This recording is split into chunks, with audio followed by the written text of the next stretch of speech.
ब्रह्मपुरी हत्तानाईकसह जिल्ह्यात छत्रपती शिवरायांना अभिवादन।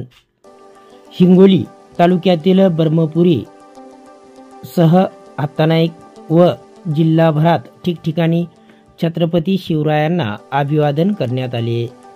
ब्रह्मपुरी येथे शिवरायांच्या प्रतिमेस सरपंच सुनील घनगाव यांच्या हस्ते पुष्पहार अर्पण करून विनम्र अभिवादन कार्यक्रम घेण्यात आला।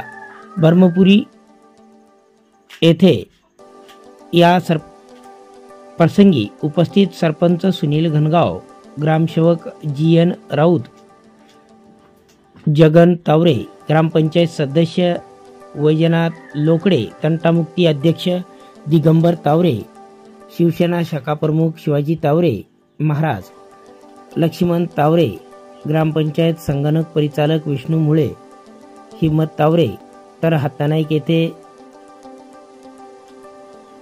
इंजिनियर तथा सरपंच दिलीप चव्हाण, उपसरपंच शेख हकीमभाई, ग्रामपंचायतचे सदस्य नितीन वाणी, माजी पंचायत समिती सदस्य सुदाम मानोतकर, ग्रामपंचायतचे सेवक पंडित ठोके, मुकेश ठोके व गावातील प्रतिष्ठित नागरिक मंडळी मोठ्या संख्येने उपस्थित होते।